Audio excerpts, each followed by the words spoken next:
Bismillahirrahmanirrahim. Assalamualaikum warahmatullahi wabarakatuh. Sahabat seiman, Alhamdulillah kita berjumpa lagi pada hari ini ya dengan tazkirah pendek kita pada siri yang ke-117.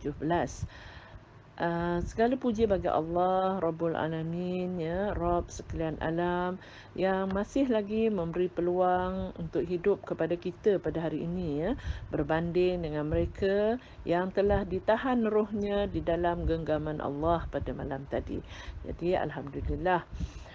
Juga tidak lupa selawat dan salam buat junjungan Nabi Muhammad sallallahu alaihi wasallam, keluarga dan para sahabat yang mengikuti baginda sehingga hari kiamat. Hari ini kita masih lagi membincangkan tentang buku yang ditulis oleh Ustaz Al-Hafiz Kapten Firdaus bin Abdullah dengan tajuk 90 pelajaran tentang bid'ah ya. Hari ini kita pergi kepada topik yang sangat penting, iaitu jangan mendahului Allah dan Rasulnya.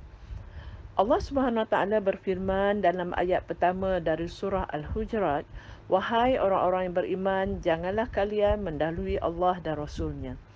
Bertakwalah kepada Allah, sesungguhnya Allah Maha mendengar lagi Maha mengetahui." Allah memulakan ayat ini dengan seruan wahai orang-orang yang beriman.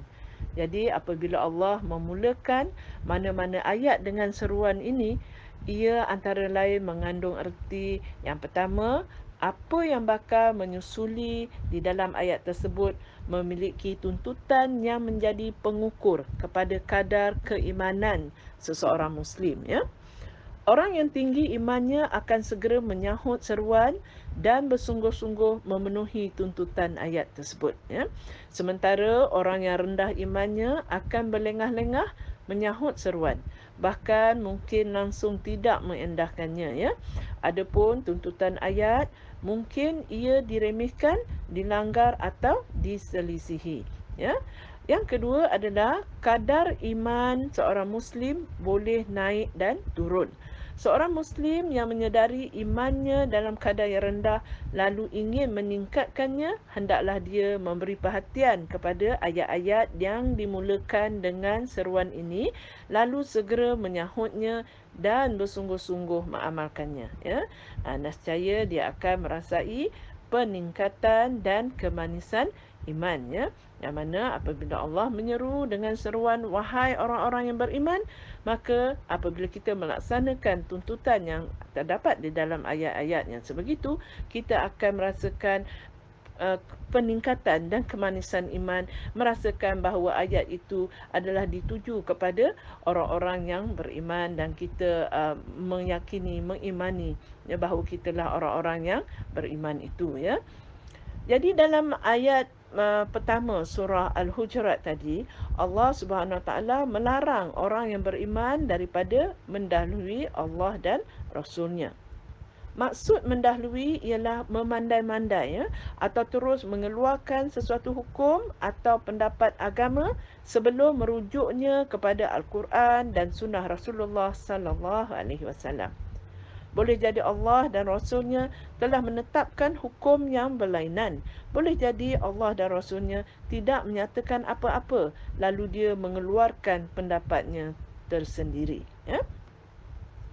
Larangan mendahului Allah dan Rasulnya terbahagi kepada dua kategori. Ya? Yang mana yang pertama ialah apa yang merupakan hak Allah. Yang ini akidah dan ibadah. Maka semua keyakinan dan amalan hendaklah berdasarkan Al-Quran dan sunnah Rasulullah sallallahu alaihi wasallam ya. Tidak boleh untuk kita mendahului Allah dan Rasulnya dengan mencipta perkara-perkara akidah tersendiri mahupun menafikan perkara-perkara akidah yang sedia sabit dalam Al-Quran dan Al-Sunnah ya. Demikian itu tidak boleh mendahului Allah dan Rasulnya dengan mencipta ibadah-ibadah tersendiri mahupun menafikan ibadah-ibadah yang sedia sabit dalam Al-Quran dan Al-Sunnah. Yang kedua ialah apa yang merupakan urusan agama sesama manusia seperti jual beli, perniagaan, pinjaman, nikah, rujuk, cerai, ya, hukuman takzir dan lain-lain, maka hendaklah merujuk kepada Al-Quran dan As-Sunnah sebelum mengeluarkan apa-apa hukum dan pendapat. Ya. Jika tidak ditemui dalam Al-Quran dan As-Sunnah, boleh berijtihad dengan menggunakan sumber-sumber dalil yang lain, ya, seperti qiyas, ijma', pendapat sahabat Nabi, uruf, sad al-zari, istihsan, istishab dan masalih al-mustalah dan lain-lain, ya. Yang mana sahabat seiman boleh merujuk kitab-kitab usul fiqh bagi mengetahui lebih lanjut tentang maksud, perbezaan pendapat para ahli usul dan syarat-syarat pengamalan sumber-sumber dalil ini, ya. Boleh juga para sahabat mencari dalam Google, ya, bagi mengetahui secara umum maksud sumber-sumber dalil yang tersebut itu, ya. Boleh juga menggunakan kias dalam perkara-perkara baru yang membantu ibadah. Asalkan bukan untuk mencipta ibadah yang baru. Contohnya menggunakan kertas tisu yang bersih untuk istijmar dengan mengkiaskannya kepada penggunaan batu yang bersih. Ya.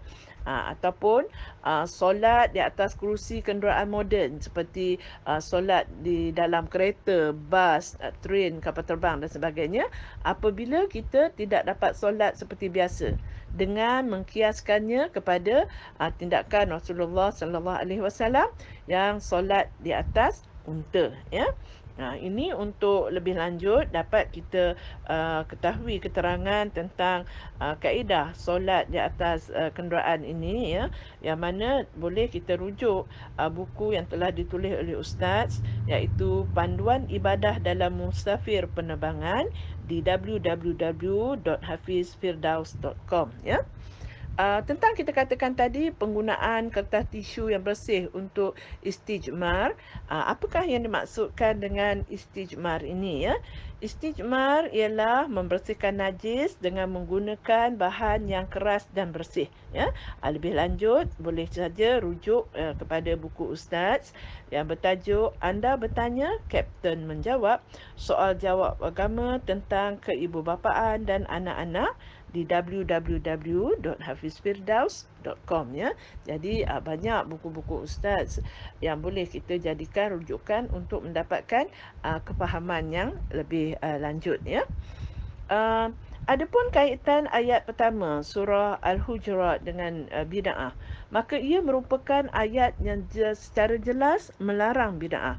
Ini kerana apabila seorang Muslim mencipta bid'ah, baik dalam akidah, ibadah, hukum maupun fiqh hati, dia sebenarnya telah mendahului Allah dan Rasulnya. Sebagai contoh, apabila seseorang mencipta amalan majlis tahlil pada malam pertama, ketiga, ketujuh, ke-40 dan setiap ulang tahun selepas kematian, maka dia telah mendahului Allah dan Rasulnya. Ya. Ini kerana Allah dan Rasulullah tidak pernah menetapkan maupun menganjurkan apa-apa amalan pada sekian-sekian malam selepas kematian. Ya. Demikian juga bagi orang yang mencipta amalan membaca surah Yasin sebanyak 3 kali pada malam nisfu Sa'ban dengan bacaan doa sekian-sekian setelah setiap bacaan, maka dia telah mendahului Allah dan Rasulnya. Sebab Allah dan Rasulnya tidak pernah mensyariatkan apa-apa amalan khusus pada malam nisfu Sa'ban. Ya. Contoh yang ketiga, apabila seseorang itu melarang daripada makan daging merah ke atas sebab ingin bertakarub, ya, iaitu mendekatkan diri kepada Allah, maka dia telah melakukan satu bid'ah. Kononnya, ya, daging merah seperti daging lembu, daging kambing akan menyebabkan kerasnya hati sehingga menjauhkan seseorang daripada mengingati Allah. Jadi ini adalah pendapat yang mendahului Allah dan Rasulnya kerana Allah dan Rasulnya tidak pernah menyatakan sedemikian, ya. Bahkan Rasulullah sendiri akan makan daging jika ia dihidangkan kepada baginda, ya. Di sini sila ambil perhatian, iaitu jika seseorang itu menjauhi daging merah atas nasihat doktor, maka ini tak termasuk dalam anjuran agama untuk kerana ianya menjaga hak tubuh badannya. Ya. Ini berdasarkan hadis berikut, iaitu daripada Abdullah bin Am bin Al-Ash radhiyallahu anhuma, bahawa Rasulullah sallallahu alaihi wasallam pernah bertanya kepadaku. Ini kata riwayat daripada Abdullah, ya. Beliau mengatakan Rasulullah bertanya kepadanya, "Wahai Abdullah, apakah benar kabar bahawa kamu berpuasa pada setiap hari dan bangun solat sepanjang malam? Betulkah?" Aku menjawab, "Betul, wahai Rasulullah." Rasulullah bersabda, "Jangan berbuat seperti itu. Berpuasalah dan berbukalah. Bangunlah untuk solat dan tidurlah. Kerana sesungguhnya bagi tubuh kamu ada haknya ke atas kamu, iaitu makan dan minumlah.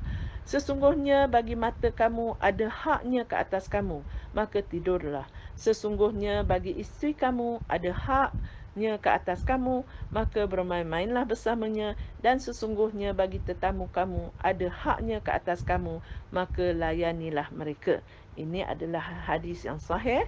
Sebahagian daripada hadis yang dikeluarkan oleh Al-Bukhari dalam sahihnya, iaitu kitab Al-Saum, bab hak badan dalam berpuasa, ya. Jadi kalau kita lihat sabda Rasulullah yang mengatakan sesungguhnya bagi tubuh kamu ada haknya ke atas kamu, adalah umum, tanpa terhad kepada berpuasa sahaja, ya.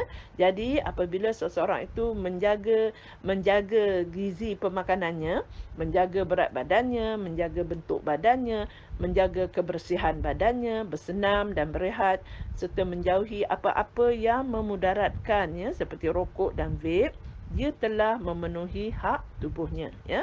Oleh itu, memenuhi hak tubuh adalah salah satu anjuran agama, sehingga sesiapa yang berusaha memenuhi hak tersebut dengan sebaik-baiknya, ia akan menjadi satu ibadah baginya yang bakal menjana pahala daripada Allah Subhanahu Wa Taala.